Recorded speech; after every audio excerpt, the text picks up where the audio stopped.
Samsung's operating profits are falling off a cliff. Over the past year, their quarterly profits have plummeted from just over $10 billion down to just $490 million. This represents a 95% cliff dive within just a matter of a year, and it's the lowest numbers that Samsung has reported since 2009. Normally, this would be indicative of a failing company like Nokia or Yahoo whose numbers are down across the board, but that's not quite the case with Samsung. Take their top-line numbers for example. This too is down for Samsung from $240 billion per year down to $200 billion per year. But that's a much more modest drop of about 16% as opposed to 95%. A similar story can be seen with their smartphone shipments as well. While they have been slowly bleeding dominance in sales, nothing drastic has unfolded within the past 12 to 24 months. This puts Samsung in a really weird situation, where they're not exactly losing relevance, but they are losing profitability.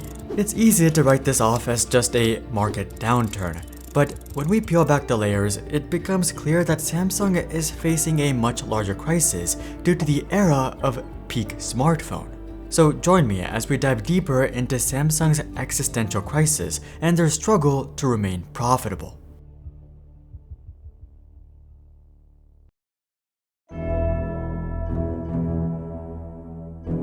Speaking of a struggle to remain profitable, many investors are struggling to remain profitable in this era of high inflation and high interest rates. More than ever, people are hoarding cash in savings accounts and brokerage accounts to earn as much interest as possible, which is by no means a bad strategy, but it won't last forever. When the Fed starts cutting rates, savings account interest will naturally follow suit.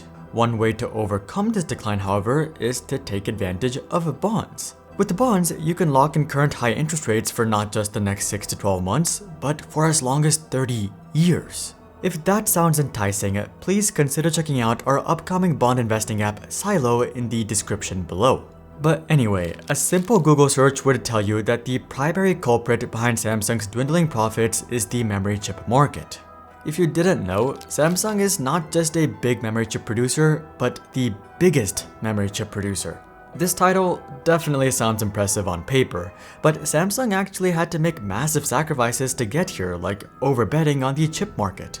You see, one of the ways that Samsung was able to beat the competition and rise to the top was by simply outspending the competition. In fact, they've been doing this for decades, dating as far back as 1997.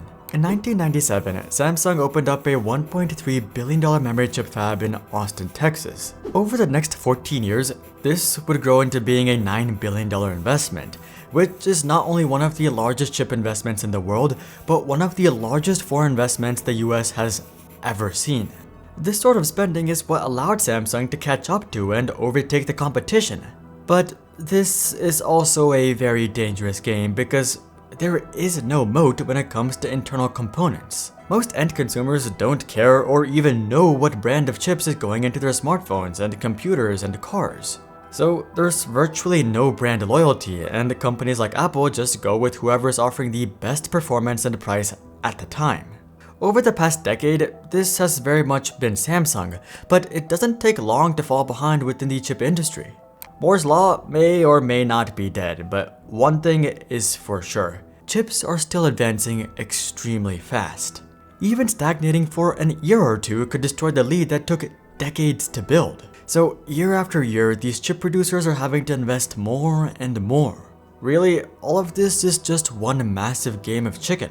Fortunately for Samsung, they haven't dropped the ball when it comes to R&D. They've actually been doing the exact opposite. They've been stepping up to the plate. But this has simply resulted in ridiculously large investments. Just earlier this year, Samsung announced that they would be investing, wait for it, $228 billion to build the world's largest chip facility.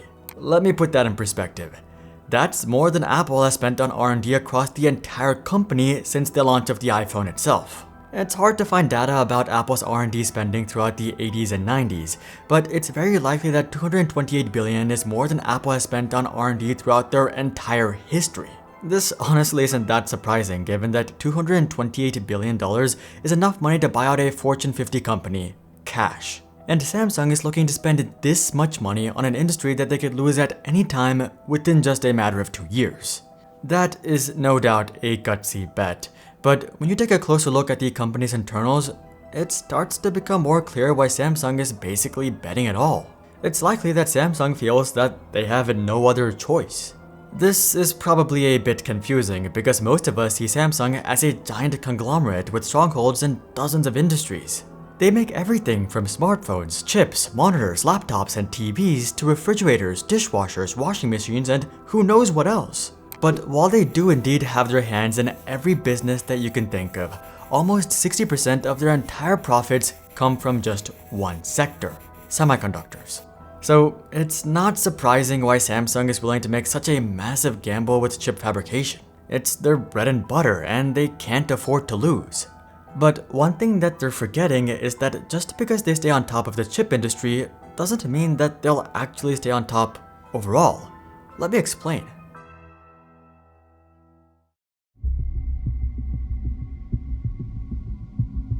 If large amounts of capital and a lack of a moat weren't bad enough, another major pitfall of the chip industry is that it's one of the most cyclical industries in the world, and the pandemic simply exacerbated this. I think we all remember how tech was a bit hard to come by back in 2020 and 2021. PS5s and graphics cards were basically impossible to come by.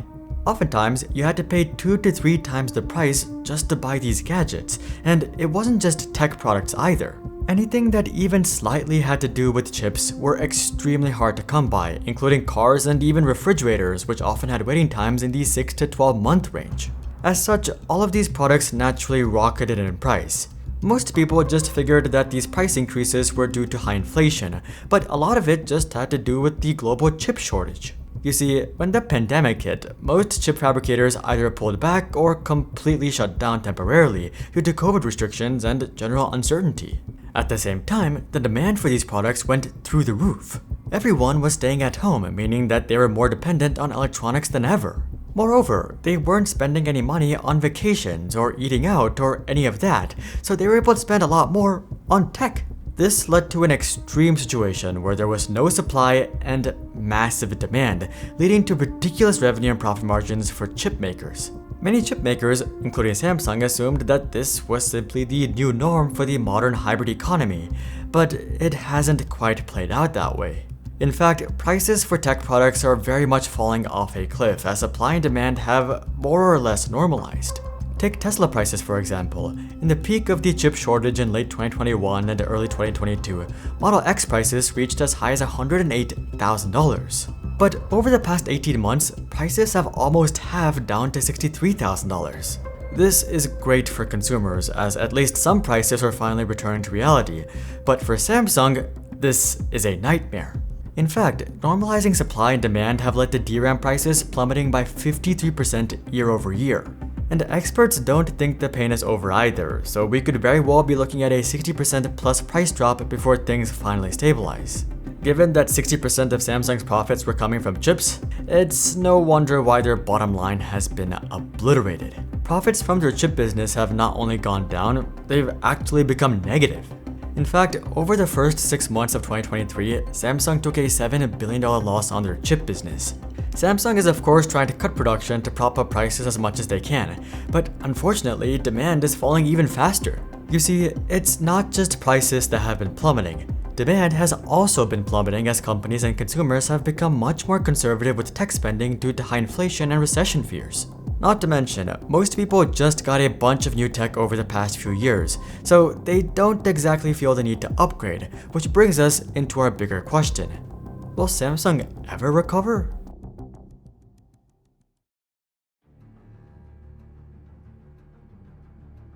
Normally, the answer would just be yes. Eventually, when the chip industry enters another boom cycle, Samsung should naturally recover.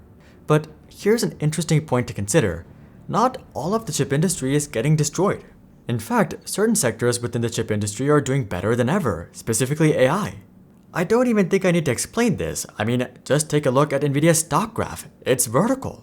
Granted, the stock market is very much being irrational with Nvidia, but it's not like Nvidia is doing bad fundamentally either. In fact, they just posted their largest quarterly profits of all time, coming in at $6 billion. Of course, Nvidia is an exception who has largely benefited from the AI boom. Everyone focused on traditional chip making like Samsung, TSMC, AMD, and Intel have seen their margins get obliterated. But this brings up an even larger question.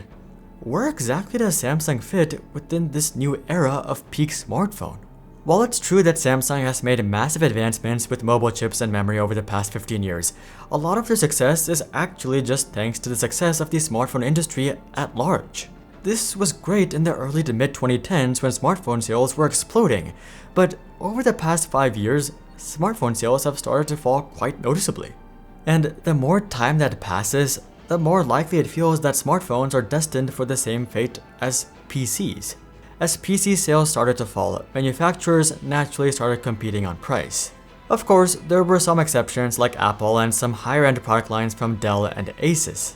But for the most part, the PC industry became a race to the bottom and profit margins edged closer and closer to zero. Many reputable manufacturers like Sony and Toshiba actually just exited the business altogether. And many of the survivors like Dell and HP started focusing on other parts of their business like the cloud and servers. They simply kept around their laptops and PCs as a way to maintain their brand presence as opposed to drive massive profits. This same thing is starting to happen with smartphone brands as well. In early 2021, for example, LG left the smartphone business after losing money for 23 consecutive quarters. The same thing happened to HTC, Microsoft, and Nokia as well. Heck, even Apple isn't immune. In fact, that's why they stopped reporting iPhone sales 5 years ago, and with how disappointing the iPhone 15 is, who knows how bad sales will be. With that being said though, Apple will do just fine because they've shifted their focus to monetizing the use of the iPhone as opposed to the purchase of the iPhone. The same, however, cannot be said about Samsung. Samsung phones run Android, meaning that it's mainly Google that profits from the use of Samsung's 2 billion phones. Samsung, on the other hand, is still very much dependent on the sales of their own smartphones and other smartphones for which they make internal components for. And as smartphones become more and more commoditized, this business will simply become less and less viable. This isn't to say that Samsung is on the brink of a collapse or something, but the point is that this isn't just a downturn for Samsung. Rather, it's very much a test regarding whether Samsung can grow and evolve past smartphones. Can they capitalize on the AI trend? Can they shift to monetizing the use of Samsung phones? Can they reduce their dependency on smartphone components? These are the concerns that Samsung will have to address in the coming years if they want to grow past the era of peak smartphone. Will Samsung be able to make this jump, or will they end up as the next IBM? Only time will tell. In the meantime, if you'd like to take advantage of high interest rates and have the government and top corporations pay you 4 to 7%, check out our upcoming bond investing app Silo in the description below. But until then, I'm Hari, and I'll see you guys on the next one.